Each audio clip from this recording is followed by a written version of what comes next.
Halo kalian semua, selamat datang di channel Donghua Master. Bagaimana kabar kalian semua? Mimin harap kalian semua baik-baik saja. Dan pada video kali ini kita akan melanjutkan alur cerita dari serial Donghua Solen 2 episode ke-131. Yang pada cerita sebelumnya Hu Yuho berurusan dengan Juzi, yang ternyata Juzi merupakan marshal yang memimpin pertambangan di wilayah North Extreme. Dan singkatnya Hu Yuho bisa kabur dari kepungan para pasukan Legion Phoenix dari Kekaisaran Matahari Bulan dengan dibantu oleh Juzi. Dan juga setelahnya mereka berdua melakukan perbincangan mengenai jalan hidup mereka masing-masing, yang singkatnya perbincangan itu mengarah kepada mereka yang ternyata tidak sejalan, dan mereka secara tegas saling mengungkapkan bahwasanya mereka akan menjadi lawan di medan pertempuran. Dan setelahnya pun Hu Yuho pergi ke wilayah inti dari North Extreme, yang dengan di sana Ratu Salju yang memanggil para kawanan dari binatang es, yang singkatnya Ratu Salju memberikan tahtanya kepada Titan karena Ratu Salju yang akan menghadapi jalan hidupnya. Dan itu merupakan inti cerita pada cerita sebelumnya. Kalau gitu pun sekarang langsung saja kita masuk ke bagian cerita terbaru. Cerita ini berlanjut dengan diperlihatkan Ratu Salju yang memberikan tegasan kepada para makhluk es, yang dimana walaupun ia telah mengundurkan diri dari jabatannya sebagai pemimpin North Extreme, tetapi jika adanya musuh ataupun pengkhianat dari wilayah North Extreme, maka makhluk tersebut akan menjadi musuh dari sang Ratu Salju. Yang hal itu pun membuat para makhluk es di sana menjadi sangat senang karena Ratu Salju yang masih mau untuk melindungi mereka. Dan di sana juga Shobai bertanya kepada Ratu Salju bagaimana dengan nasibnya, dan di sana Ratu Salju menjawab karena Shobai telah dianggap oleh sang Ratu Salju sebagai anaknya di sini, maka di sini Shobai akan diajak oleh Ratu Salju untuk ikut bersamanya, yang bahkan ajakan ini juga bisa untuk membantu Shobai untuk bisa menerobos keterbatasan dalam kekuatannya, bahkan sampai menuju ke jalan alam dewa, yang dimana jalan ini merupakan jalan penyatuan dengan Hu Yuho.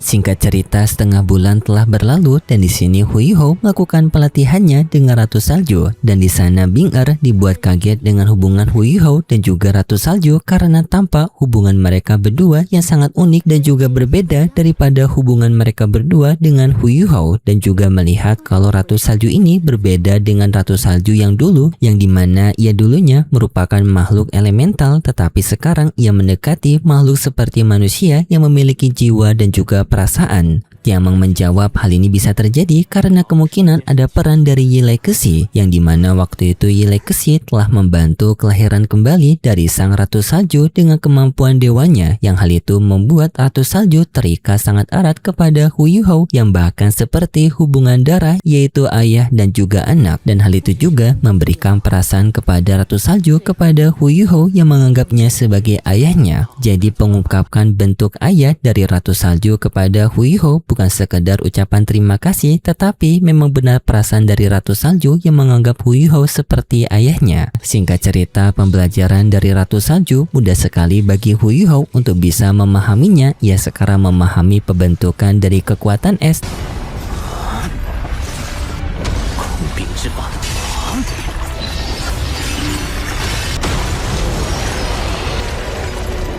Dan juga pada akhirnya membuat peningkatan kepada Hu Yuho, yang bahkan sampai memberikan skin baru kepada Hu Yuho, yaitu Armor Kaisar Es, yang menurut Mimin gaya rambutnya udah top banget coy, mirip kayak Tangsan. Setelahnya kita berpindah kepada Juzi, yang di sana ia masih melakukan pertambangan di wilayah North Extreme, yang tanpa Juzi mendapatkan kabar baik dari hasil pertambangannya karena mereka menemukan banyak esensi logam langka pada wilayah ini, yang hal itu memberikan keuntungan besar bagi mereka. Tetapi secara bersamaan juga Juzi merasa khawatir dengan rencana dari Hu Yuho, karena di sini Juzi masih belum mendapatkan kabar terbaru dari Hu Yuho setelah pertemuan terakhir mereka, membuat Juzi mengira apakah Hu Yuho telah menyerah dan pergi meninggalkan wilayah North Extreme ini. Tetapi tak lama kemudian tiba-tiba saja mereka mendapatkan sebuah serangan berupa badai salju, yang di sini Juzi tidak mengetahui dari mana serangan badai salju tersebut, tetapi ia dengan segera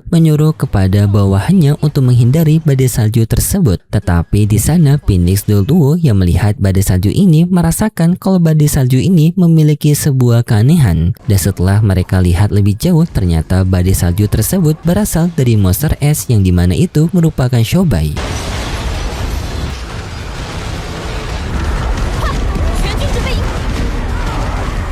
Dan setelahnya pun para makhluk es lainnya mereka langsung bermunculan dengan jumlah yang banyak menyerang kawasan pertambangan yang dengan langsung dipimpin oleh Huiho yang memberikan arahan kepada binatang es untuk mengusir kekaisaran matahari bulan dari wilayah North Extreme mereka. Setelahnya Huiho ikut bersama dengan para binatang es melakukan penyerangan kepada sistem pertahanan dari pertambangan tersebut.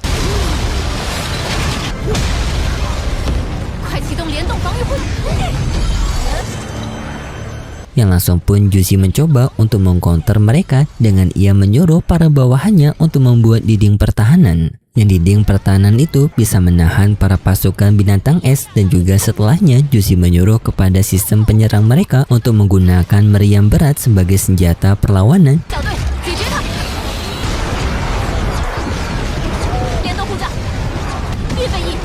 Yang meriam berat tersebut bisa menyerang para kawanan binatang es itu. Huiho membalas dengan menyuruh kepada Shobai dan juga Titan untuk menerobos pertahanan mereka. Yang pertahanan tersebut dapat diretakkan oleh mereka berdua dan di sana pun Phoenix Douluo yang langsung bersiap-siap untuk menghadapi Titan dan juga Shobai. Yang setelah dinding pertahanan itu hancur, yang langsung maju menghadapi Shobai dan juga Titan.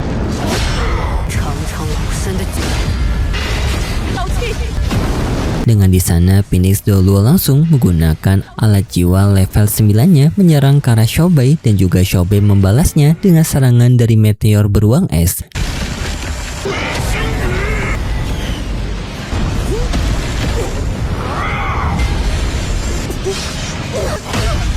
Yang terjadi peraduan di antara mereka berdua dan Titan ikut membantu Shobai serta dibantu oleh Huiho juga yang sampai Huiho menggunakan armor dari Kaisar Giok S-nya. Setelahnya pun pertarungan 3 lawan 1 dimulai dan dalam pertarungan tersebut Juzi juga langsung memberikan arahan kepada para pasukannya untuk bisa membantu Phoenix Douluo dengan mereka memfokuskan tembakan ke arah Shobai dan juga Titan.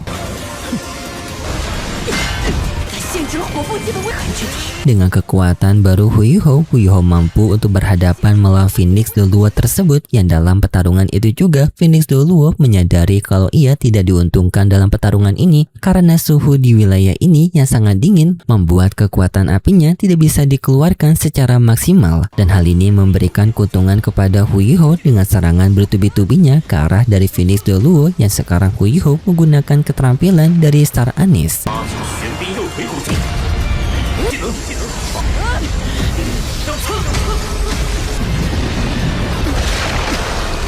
Setelahnya Phoenix Douluo membalas serangan Huiho dengan menggunakan keterampilan jiwa kelimanya yang untungnya Huiho mampu menahan serangan tersebut menggunakan pelindungan esnya. Tetapi secara bersamaan Titan dan juga Shobai mereka berdua berhasil untuk menghancurkan alat jiwa level 9 yang dimiliki oleh Phoenix Douluo. Hal ini pun membuat Phoenix Douluo berada di situasi yang terpojok dan ia pun menggunakan keterampilan jiwa ke-6-nya yang disebut sebagai sayap berkorbar. Huiho juga langsung mengeluarkan serangan yang ditingkatkan oleh Ratu Salju.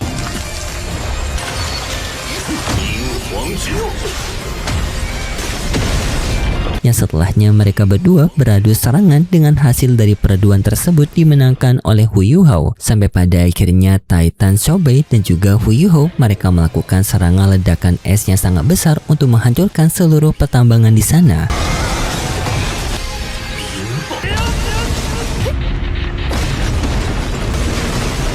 Yang secara bersamaan Phoenix Douluo merasa tidak sanggup untuk menghadapi pertarungan ini dan ia pun memutuskan untuk mundur dengan membawa Juzi. Setelahnya peperangan berakhir dan lalu adanya suara peringatan dari pihak North Extreme kepada Legium ke-9 dari Kekaisaran Matahari Bulan untuk mereka tidak lagi datang ke wilayah North Extreme dan jika mereka kembali datang maka wilayah North Extreme tidak akan mengampuni mereka dan tidak akan lagi memberikan belas kasih kepada mereka untuk menghabisi mereka secara keseluruhan. Titan. Dan untuk Phoenix The Luo yaitu Luan Feng dan juga Juzi, mereka berdua ternyata selamat. Dan di sini Juzi merasa bersalah atas kekalahan mereka karena ia yang memimpin mereka. Juzi menyadari kalau mereka juga telah mengalami kerugian besar yang dimana mereka telah kehilangan banyak pasukan dan juga persenjataan serta apa yang mereka telah tambang hari ini juga telah lenyap akibat penyerangan ini. Tetapi ia berjanji kalau ia akan membalas dalang dari penyerangan ini yaitu Hu Yuhou, yang tampak Hu Yuhou juga mengawasi mereka dari atas udara. Setelahnya pihak dari wilayah North Extreme mereka kembali ke tempat rumah mereka yang di sana mereka merasa puas karena mereka yang memenangkan pertarungan. Tetapi untuk Shobai ia merasa dirugikan dari pertarungan ini karena ia yang mendapatkan luka dari senjata Luan Feng sebelumnya. Yang di sini juga tampak Shobai menunjukkan wujud kecilnya ataupun wujud santai dari Shobai. Yang di sini juga Shobai mengeluh kepada Hu Yuhou dengan menyebut Hu Yuhou dengan sebutan kakek. Hu Yuhou merasa tidak nyaman dengan sebutan itu dan meminta kepada Shobai untuk tidak menyebutnya seperti itu. Tetapi Shobai tidak mau, ia tetap menyebut Hu Yuhou dengan sebutan kakek karena Ratu Salju yang menyebut Hu Yuhou dengan sebutan ayah. Jadinya ia tetap memanggil Hu Yuhou dengan panggilan kakek.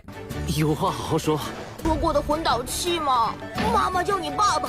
Dan setelahnya tampak Titan yang merasa cukup kaget dengan pertarungan sebelumnya karena ia baru mengetahui kekuatan persenjataan manusia yang telah meningkat sangat drastis. Ia mengakui kekuatan persenjataan manusia sekarang sudah menjadi ancaman yang cukup mengkhawatirkan bagi pihak binatang. Hu Yuhou membenarkan hal tersebut dan juga ia memperingatkan bahwasannya serangan sebelumnya bukanlah kekuatan utama dari Kekaisaran Matahari Bulan. Jadi di sini Hu Yuhou memperingatkan kepada Titan untuk semakin berhati-hati karena penyerangan mereka sebelumnya kepada pertambangan Kekaisaran Matahari Bulan bisa menjadi sebuah pertanda serius dari pihak Kekaisaran Matahari Bulan untuk melakukan serangan balasan. Titan memahami hal tersebut dan setelahnya pun Titan mengucapkan selamat tinggal kepada mereka yang di sini mereka berpisah dengan kelompok Hu Yuhou. Dan setelah mereka berpisah, Hu Yuhou menganggap Titan merupakan pemimpin pengganti yang cocok dari wilayah North Extreme. Dan dengan kekuatan seperti ini juga Hu Yuhou yakin kekuatan wilayah North Extreme juga tidak kalah dengan kekuatan 5 utama dari hutan Stardao. 有见过星斗大森林真正的核心，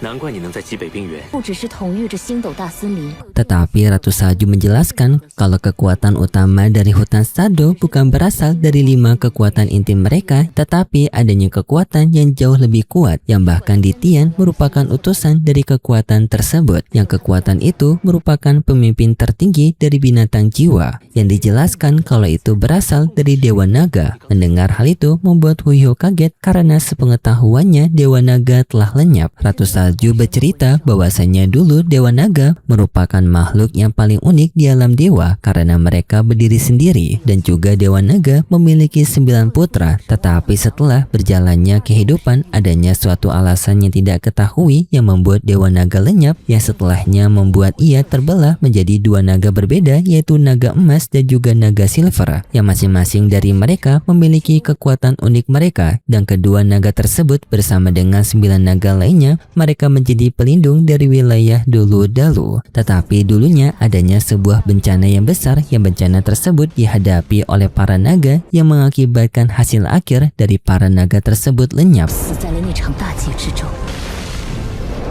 就是大劫之后硕果仅存的强大。 Dan hanya satu yang selamat yang dimana itu adalah Ditian. Dan semenjak dari itu Ditian dianggap sebagai juru bicara dari para binatang jiwa. Hu Yuhou pun bertanya apakah naga silver dan juga naga emas mereka masih hidup. Ratu Salju menjawab hal itu hanya diketahui oleh Ditian saja. Bagi kalian yang udah ngebaca Solen 3 dan juga Solen 4 pasti udah tahu jawabannya. Tetapi pada bagian ini gak dikasih tahu. Mimin juga gak ngasih tahu biar gak spoiler besar. Tetapi pada episode-episode sebelumnya sebenarnya kalian udah tahu jawabannya karena Ditian pernah berkomunikasi dengan naga tersebut. Dan setelahnya pun Shobai bertanya kepada Hu Yuhou apakah mereka akan melakukan perjalanan menuju ke Akademi Shrek. Hu Yuhou membenarkan hal tersebut, tetapi di sini mereka tidak bisa untuk menggunakan jalur yang sama karena jika menggunakan jalur yang sama mereka bisa bertemu kembali dengan Kekaisaran Matahari Bulan dan di sini mereka akan melakukan jalan memutar dengan mereka yang akan melewati Kekaisaran Tiandao, dan di sini juga tampak Huiho merasa begitu bersemangat untuk pergi ke Kekaisaran Tiandao karena sekte tersebut merupakan kelahiran dari sekte Tang, dan Huiho berharap adanya seseorang teman lama yang ia dapat temui di sana. Dan setelahnya cerita bersambung dan berikut cerita selanjutnya di minggu depan besok. Pada cerita selanjutnya diperlihatkan Shobai yang tampak begitu senang di danau api es Yin Yang karena khasiat dari kolam tersebut, tetapi Yao Yao bersama dengan para penghuni tanaman lainnya tidak suka kepada Shobai karena Shobai dikhawatirkan akan membuat kekacauan, dan lalu pun Shobai dibawa pergi dari sana, dan setelahnya pun Huiho melanjutkan perjalanan menuju ke tempat dari Kekaisaran Tiandao. Setelahnya juga kita diperlihatkan dengan Nan Chiu Chiu yang telah sampai di sekte Tang, yang Nan Chiu Chiu juga menceritakan mengenai kondisi Huiho, dan di sini Bebe bersama dengan anggota sekte Tang lainnya mereka setuju untuk pergi bergerak menyusul Huiho, yaitu untuk menolong Huiho termasuk dengan Tang Wutong. Tetapi sedangkan Huiho yang telah sampai di wilayah Kekaisaran Tiandao, ia mendapatkan pengejaran dari anggota sekte Roh Suci karena Huiho yang melakukan penyusupan. Yang kedua penjaga itu merupakan Sol Doluo dan juga Tetel Doluo, tetapi nantinya Huiho akan bisa melawan mereka, tetapi setelahnya Huiho akan bertemu dengan Nightmare Doluo, musuh yang bisa dibilang cukup kuat, dan di sini tampaknya Huiho akan terjebak oleh Nightmare Doluo, dan itu cerita yang akan kita lihat nanti untuk episode selanjutnya di minggu depan besok. Dan seperti biasa Mimin mengingatkan kalau cerita ini merupakan dongeng fiksi yang hanya bertujuan sebagai penghibur saja yang berasal dari karangan novel. Terima kasih buat kalian semua yang sudah menonton video ini sampai akhir. Jika kalian suka dengan video kali ini, bisa beri like serta subscribe, dan sampai jumpa di video selanjutnya. See ya! 空禀之法的